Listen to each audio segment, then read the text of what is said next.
right, we're back into it. Okay, we've got a full grip here. We're just sending it. Going right into a Proto Man. He's like, there's no Tengu to decross. I'm just going to get that damage. Into a ooh! No time freeze counter? That's okay. Maybe he's down for it. Not time freeze countering that either. Interesting. Oh, he's up the Buster Rip. Trying to get that the P shots maybe to proc Buster Bug. You know, he's interesting setup here. I guess yeah, there probably is a Buster Bug, huh? That probably is what it is. And players are not interested in hitting the custom screen. Or like we're down. Yeah. I'm surprised we're not hitting Invis at the end right here. Getting the most value out of our chips, I guess. There we go. Yeah, hopefully the key bindings are good too. I know that can be a funny one, right? You get your D-pad and your A and B, and if you forget, oh yeah, L and R, like that's necessary too. So hopefully one player figured that out. It's definitely confusing to see. You go into game, you're actually playing around, and then it's like, oh no. And then you feel like the bad guy who's like, hey, I gotta stop match real quick to correct my buttons. For sure. Never a great feeling. Yeah, for sure. At least, you know, Tango has the convenience of being able to change your controls on the fly mid-game. A lot of fighting games don't even really offer that. So, a lot of, like, EVO tournament rules state that if you pause in the middle of the game, then, you know, you take that as, like, a round loss. So... Just closer. Okay. Oh, sorry. There we go. Better? Awesome. Alright. So, EVO rules dictate normally that if you pause during a game, that you get a round loss. Now, that is for most fighting games where you don't have an opportunity to pause really. Everything's like live action. Battle Network, fortunately, has the advantage of a custom screen. You know, we have that pause every night says, reset, thing. If your controls are bad, change your controls. Love it. Yeah, and it's not difficult to do, thank goodness. If this were on, like, official hardware, you'd have the timer, which is, would be a little bit tricky, right? In this case, you've got plenty of time to fix those key bindings. Ooh, God, piercing the invis? That was the most value I've ever seen from an Elect Pulse ever. Piercing the invis and getting the D-Cross, very powerful. And yeah, it looks like, are we, yeah, maybe, yeah, interesting stuff there. Ooh, Delta Ray. Or Cross Divide, wow. I got them mixed up. I actually don't know how Cross Divide works in a smaller field. I think it's just the full X shape regardless. I'm not actually too sure about that. You know the answer, Ricky? I want to say it's the 3 squares away. So regardless of like where you're at, like Colonel will show up where you're standing and hit 3 squares away. Okay. Now, in a field like this, I'm not sure whether or not that means the X, like the double damage part, is going to be off screen and he's just going to get hit by the sides. Yeah. Yeah, the edges of the X. Yeah, real interesting. Cross Divide, a really cool chip. I don't see it nearly as often, but very, very cool, very strong. And yeah, any ability to decross Tengu and hit for double damage, you know, we take those. Exactly. It's a really strong sword chip. You know, you get that on Tengu, that's 1,000 damage. Okay, that was perfect. If you're an Erase Band player, not only are you interrupting that pulse that was there, but now you're piercing through the anti-damage. Very, very good setup there. And you know, in this field layout too, that Erase Band is a guaranteed hit on the center panel. Yeah, so absolutely. You just get it. Yeah, you just get hit. Now the Sanctuary being very timely from our good friend as well, being able to mitigate quite a bit of that damage, but still very, very good stuff. Yeah, that was massive value. I'm totally there. So looking like we've got a pretty fun E-code build. Alexord being a fun and strong chip. Having one of the rare chips in this game having 2 properties, right? Being able to decross Aqua and Tengu together, as well as leaving the opponent in paralysis. And it's like very hard to avoid if the opponent's in Beast. Like I think a pretty underrated chip. Yeah, Alexord's really fun. I played it last year in tournament in a... Whoa! Did we just Beast over? We just Beast over. Okay, no value justice. Whoa. Okay. Wow, I wonder if... Was that intended? I wonder? Yeah, that's interesting. So, we're going to see right now, Beastover is awkward in that, you know, the opponent... I mean, you get double damage that turn, but you're going to start draining your HP very quickly, and you can no longer use crosses either. So, I mean, honestly, at this point, Thenom could just stall out the game. You know, he's got his life aura, he's got some, you know, defenses. Like, it's a pretty tough spot to be in when you don't kill your opponent after Beastovering.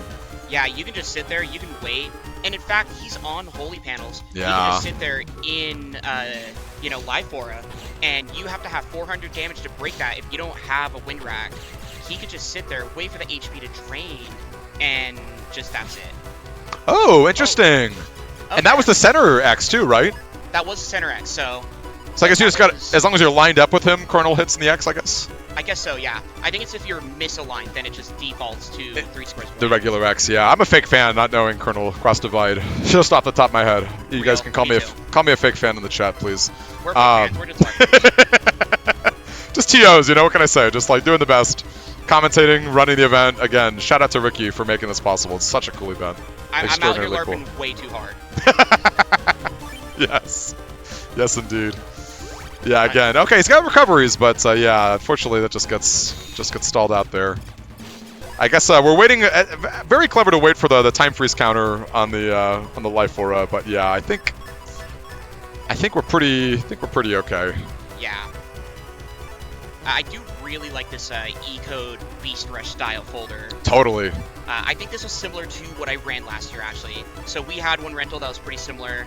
I think I ran like a slight modification of it, but, you know, general theory, go into Beast, you know, let off like a Bubble Star, Elect Pulse, straight into Elect Sword. Yeah, that's so strong. Extremely strong. And, like, you just get off a ton of damage one turn, and, you know, there's not even really time for an opponent to, like, activate, like, any sort of, like, TFC, Invis protection. Like, you get the first hit, you get the whole thing. So good. Yeah, I love to see stuff like that.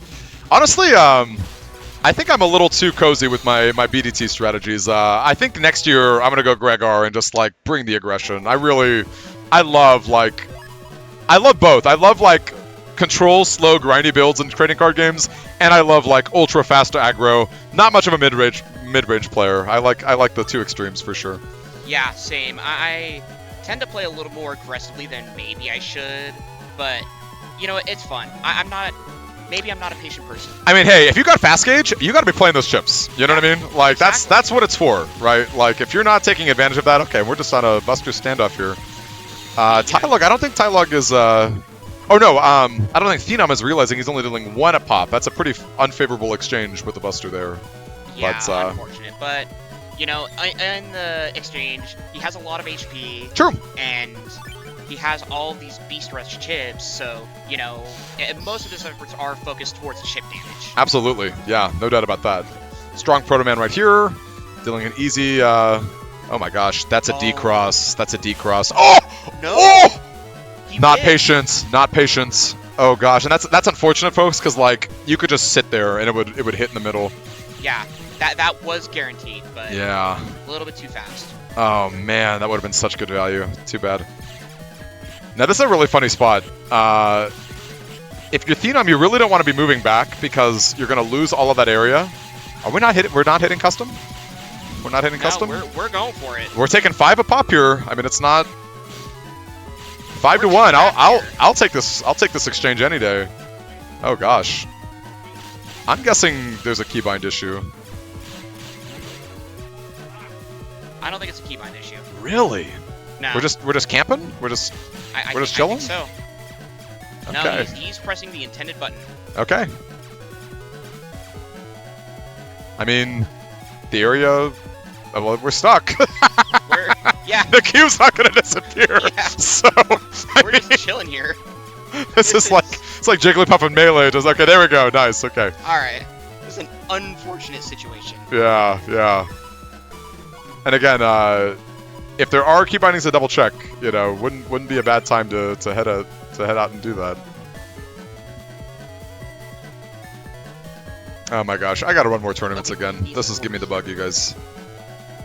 I have to. Stay tuned. Alright. Beastin' out. Okay. Oh, the Justice one freeing him. He's free. Yeah, and also not hitting either. Interesting situation there. Are we going for the freeze? I mean, you might go grass as well. Okay, darn. That's definitely a whiff. I think you just let it rock. Oh, waited too long there. Yeah. Well, in USBN 6, if you let Erase Man, Element Man go all the way through the cycles, eventually what'll happen is it'll pick one random element to do. So it looks like in that case, it just went to 11. Too bad. Yeah. It's kind of funny how that works, where Erase Man is consistent, but Element Man is not. Very interesting. Yeah. You know, fun fact, in EXE6, what actually happens is if you don't press an input by, like, the time that the timer runs out for Element Man, he actually just fades out. You don't get it. You get nothing. Yeah. You could just stall too long and lose the entire champ. Dang, that's tough. Is that the... I guess that's not true of Erase Man, right? I'm sure, or Killer Man in EXE6. Yeah, I think he still goes off. Got it. It's just Element Man. Got it. Super interesting. Okay, well... The poison is not nothing. But I guess if you're hitting 5 a pop, you're kind of down for it. We got a whole bunch of defenses. Wow. Okay, we're getting a little bit of area back. We're not going to drop that life aura? There we go. There we go. And now you definitely need to hit the button. Ooh! The full Delta Max Ray. value Delta... Oh, no! Oh, because they're standing in front of each other. Oh, no! They're standing in front of each other. He body blocked his own Delta Ray. Oh. That's so unfortunate. You sure it wasn't the commands? You sure it wasn't inputs? No, it was the body block. Because I think you have to hit A with each button, right? I don't think... Proto Man, you have to hit the A button for Proto Man to continue his attack. Oh, do you think so? That was my thought. Oh, I guess that would make sense, yeah. If Yeah. you disappear. Never mind. See, I Dang. remember. No, it's okay. You know what? I can tell you about Cross Divide. I'm sorry, I can tell you about Delta Ray, but I can't tell you about Cross Divide. That's just how it is. You know what? I've been so Falzar brain this entire time. Never seen a Delta Ray edge in my life. There you go. There you go. Honestly, a pretty good spot to be into, right? If you don't want no Tengus getting hit by that. No. In fact, it'd probably be safe to go into Tengu after this. Now that we've seen the Delta Ray edge. Now I'm feeling, despite the life totals being very low, I'm still feeling pretty good from Thenom's perspective. Because the one thing you don't want to see right now is Kernel Force. You've got the area, you've got a pretty strong grip of chips in your hand at the moment. In fact, I'm surprised we're not wind racking first to just pop off that the aura there. But I mean, maybe Thenom is just relying on like the buster damage to clear it off. Could be. I did that in a couple games myself, where I just sat there, I Falzar bustered them to death until the barrier. But he's dealing one a pop though is the issue, right? He's oh, another beast over. Our friend loves to beast over. Okay, this is actually a pretty good spot though for a beast over for what it's worth though. Your opponent's at 320. Can we see a good set of grips here? Can we see a good setup? Okay. I don't think that's double damage though. I think you have to be non-dimming for double damage. I think it's non-dimming null element. Oh my so gosh. The same chance I would get like the plus 30 boost. Yeah, out. they get the double, the ×2. Oh my gosh. Maybe the beast over is going to work out in Thailog's favor. I'm really surprised we're not dropping the anti-damage, but sure. There's no time to run away. Okay, now third person is saying the Element Man was random due to beast over. You don't even get to control the Element Man that you get, which is hysterical. Oh. You learned something new. Yeah, again, beasting over for me is so rare. Like, I'm basically doing it if I'm in Gregor and I've got the attack 30 and I'm like, and you just but again, it's risky, right? Okay. Or if you're like stalling out for like the last turn. Exactly. Ooh, did not mash fast enough for the fire meteor. Okay. That is really unfortunate. You really, really need that because as long as the life aura's up, the opponent can just it doesn't matter that he's beasted over, he's still got the defenses, you know? Yeah, he's still safe. Like, you have to get through that life aura first. Okay. I mean, I guess life aura can run out, but I'm looking for that custom gauge again. Our friends just love to camp on that custom. And you know, all things considered, it is getting pretty close. This is pretty down to the wire.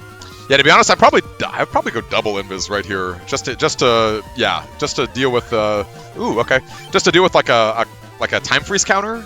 Yeah. I mean, I guess you have the anti-damage up, so you've got defenses in the back, but you really got to deal with that wind rack. Okay, that's pretty good, and that'll do it. That'll do it? Unless or I guess he healed, but the healing doesn't matter when you beast over. Beast over.